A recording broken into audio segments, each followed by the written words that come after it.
सो good morning everybody. Doctor Anita Prashant. हमने पहले lecture के अंदर पढ़ा कि इलेक्ट्रोमैग्नेटिक स्पेक्ट्रम क्या है और कितने तरीके की स्पेक्ट्रोस्कोपी हो सकती है, एब्जॉर्प्शन स्पेक्ट्रोस्कोपी और हम कहें इमिशन स्पेक्ट्रोस्कोपी। उसी को बात को आगे बढ़ाते हैं। यूवी स्पेक्ट्रोस्कोपी जो रेंज है that falls from 100 nanometers to 400 nanometers, परंतु ये 200 नैनोमीटर्स टू 400 नैनोमीटर्स ही हमारे लिए इम्पॉर्टेंट है, जिसे हम नियर यूवी रेंज कहते हैं। जो 100 से 200 नैनोमीटर्स है उसे हम वैक्यूम यूवी कहते हैं। वैक्यूम यूवी कहने का कारण ये कि 150 नैनोमीटर्स तक तो हम ऑक्सीजन जो है वो एब्जॉर्ब करता है। तो ऑक्सीजन एब्जॉर्ब करता है तो हम बिना हमें इवैक्यूएट करना पड़ेगा ऑक्सीजन को, और इसलिए हम वैक्यूम या हमें फ्लश करना पड़ेगा। नाइट्रोजन से फ्लश कर सकते हैं हम, क्योंकि 150 नैनोमीटर्स तक नाइट्रोजन के एटमॉस्फेयर के अंदर हम यूवी ले सकते हैं, लेकिन 150 से 100 नैनोमीटर्स तक हम नाइट्रोजन भी एब्जॉर्ब करता है। तो उस केस के अंदर हमें इवैक्यूएट करनी पड़ती है सारी एयर, या हम वैक्यूम यूवी स्पेक्ट्रा पढ़ते हैं। तो हमारे लिए बेसिकली जो काम का स्पेक्ट्रा है वो ज़्यादातर 200 टू 400 नैनोमीटर्स तक ही आता है। इसके बियॉन्ड जो है वो विजिबल रीजन है 400 to 800 nanometers and further IR spectra. तो यूवी स्पेक्ट्रा क्यों आता है, प्रिंसिपल क्या है इसका? यूवी स्पेक्ट्रा इलेक्ट्रॉनिक ट्रांजिशंस की वजह से आता है। अगर हमें पढ़ा एटॉमिक ऑर्बिटल्स, मॉलिक्यूलर ऑर्बिटल्स हमने फर्स्ट ईयर के अंदर पढ़े हैं, और हमने पढ़ा है कि बॉन्डिंग मॉलिक्यूलर ऑर्बिटल्स और एंटी बॉन्डिंग मॉलिक्यूलर ऑर्बिटल्स होते हैं। Bonding molecular orbitals lower energy state और anti bonding higher energy state. तो अगर इलेक्ट्रॉन एक पर्टिकुलर अमाउंट ऑफ एनर्जी को एब्जॉर्ब करके इस लोअर एनर्जी स्टेट से हायर एनर्जी स्टेट में चला जाता है तो एब्जॉर्प्शन स्पेक्ट्रा रिजल्ट करता है। मतलब इलेक्ट्रॉन के ट्रांजिशन से ये एब्जॉर्प्शन होता है, और इसीलिए हम यूवी स्पेक्ट्रोस्कोपी को इलेक्ट्रॉनिक स्पेक्ट्रोस्कोपी भी कहते हैं। ये इतनी एनर्जी, एग्जैक्टली इतनी एनर्जी यूवी रेंज के अंदर एब्जॉर्ब करता है और एब्जॉर्प्शन हो जाता है। लोअर एनर्जी लेवल से हायर एनर्जी लेवल के ऊपर इलेक्ट्रॉन जंप करता है। तो यहाँ पहुँचने से पहले और इसको डिटेल में पढ़ने से पहले हम यूवी के 2 लॉज पढ़ते हैं, एब्जॉर्प्शन लॉज। वो एक्सप्लेन करते हैं कि ये एनर्जी क्या है और किस तरीके से एब्जॉर्ब होती है। ये लॉज है Beer's and Lambert's law. Beer's and Lambert's law, actually beer और लैम्बर्ट जो है ये अलग अलग 2 साइंटिस्ट के नाम हैं, और इन दोनों के लॉज को कंबाइन करके हम बियर लैम्बर्ट लॉ बनाते हैं। तो पहले हम लैम्बर्ट्स लॉ पढ़ते हैं।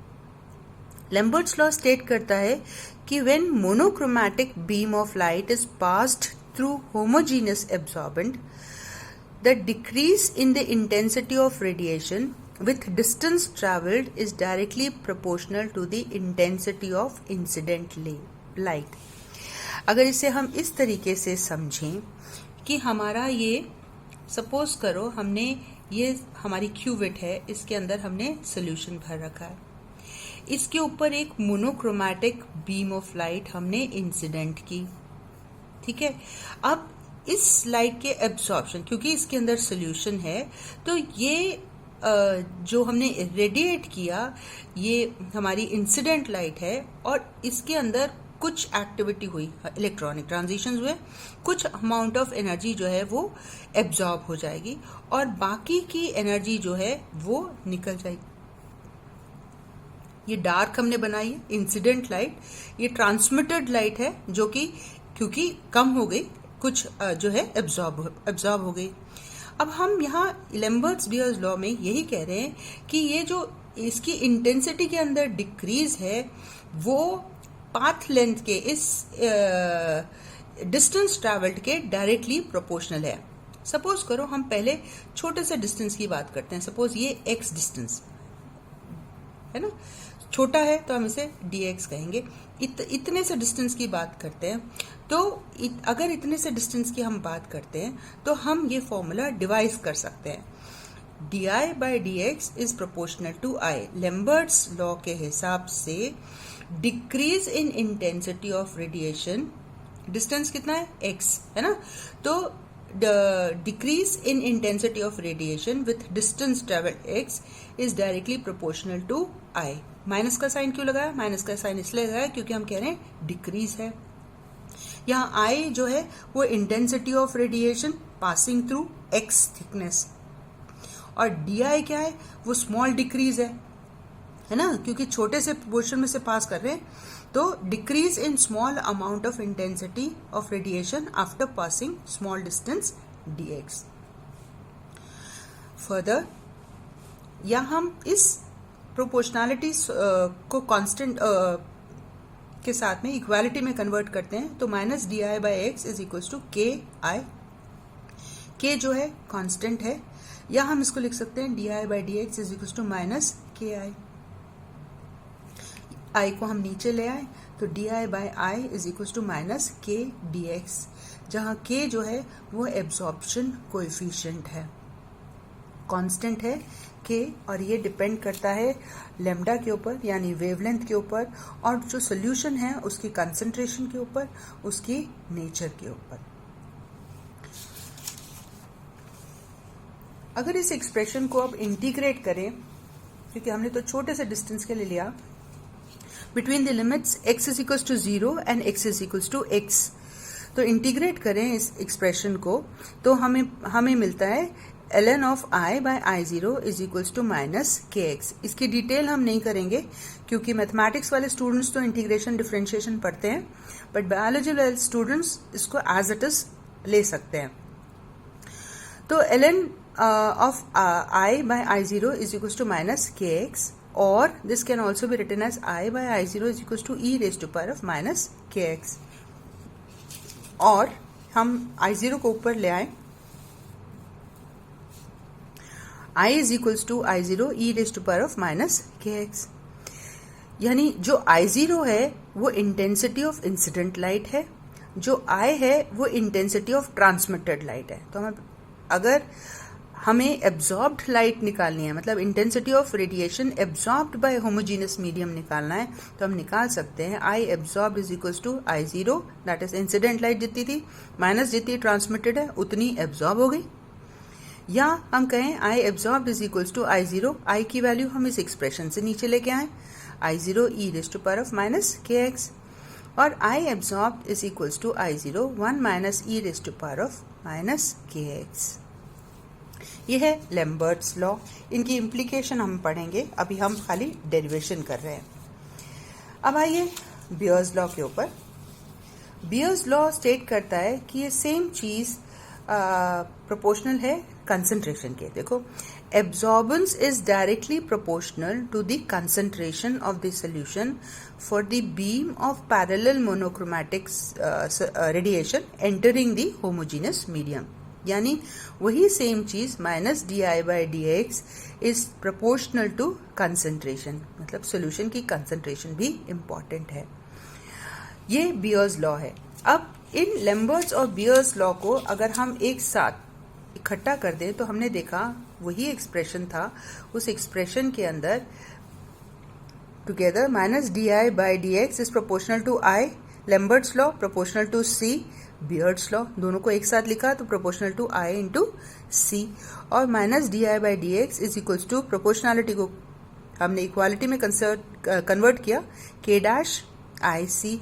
जो के डैश है that is another constant, molar absorption coefficient.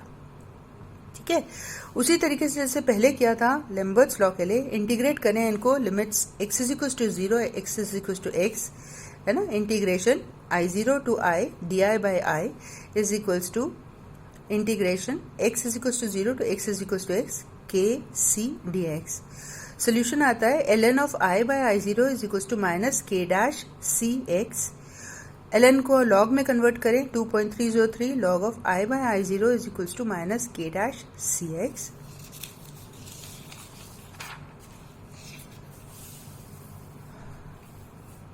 log of I by I0 is equals to minus का साइन इधर आ गया, 2.303 को सॉरी इधर ले आए अपन, तो माइनस के डैश 2.303 इंटू सी एक्स. ये भी एक कांस्टेंट है, और इसकी वैल्यू अगर हम अल्फा लिखते हैं तो ये हो गया माइनस अल्फा सी एक्स. ये अल्फा जो है ये मोलर एक्सटिंक्शन कोएफिशिएंट है, अनदर कांस्टेंट। अगर log of I0 by I is absorbance, ये देखिए उल्टा है, I by I0 था, यहाँ log of I0 by I is absorbance, तो हम लिख सकते हैं, इसको हम लिखें A is equals to epsilon CL, minus गायब हो गया क्योंकि हमने इसको उल्टा कर दिया, A is equals to epsilon, epsilon is same as alpha, C और L is same as X, है ना, वही पाथ लेंथ है, यानी epsilon is molar absorption coefficient या molar absorptivity, C is concentration of solution, L is path length distance travelled and A is absorbance. यहाँ हम उसको डिफाइन कर सकते हैं हमारे कांस्टेंट को, हमारा कांस्टेंट जो है मोलर एक्सटिंक्शन कोएफिशिएंट, इसको हम कह सकते हैं इट इज इक्वल्स टू, इधर ले आए, A बाय CL। तो हम इसे डिफाइन कर सकते हैं कि मोलर एब्जॉर्प्टिविटी या molar extinction coefficient, it is the measure of absorption efficiency at a given wavelength lambda max. The absorptivity is simply proportionality constant and it relates the absorbance with concentration and path length, है ना। Concentration molar concentration लेते हैं, path length generally centimetres में 1 centimetre होती है qubit की, है ना, और एब्जॉर्बेंस ये तो epsilon is equals to A by CL। Absorbance ये जो फैक्टर है एक्सटिंक्शन कोएफिशिएंट, ये रिलेट करता है एब्जॉर्बेंस वर्सेस कंसंट्रेशन। तो यूवी स्पेक्ट्रोस्कोपी के अंदर हम जो ग्राफ प्लॉट करते हैं वो हम वेवलेंथ वर्सेस एब्जॉर्बेंस प्लॉट करते हैं, हमें इस तरीके का ग्राफ मिलता है, वेवलेंथ इंक्रीजिंग है और हमें जो पीक मिलता है वो लैम्डा मैक्स मतलब मैक्सिमम वेवलेंथ के ऊपर, और जो एब्जॉर्बेंस है उसको हम ई मैक्स कहते हैं, ई मैक्स। और इनफैक्ट ये इसी तरीके के हमें ग्राफ्स यूवी स्पेक्ट्रा के अंदर मिलते हैं। Thank you.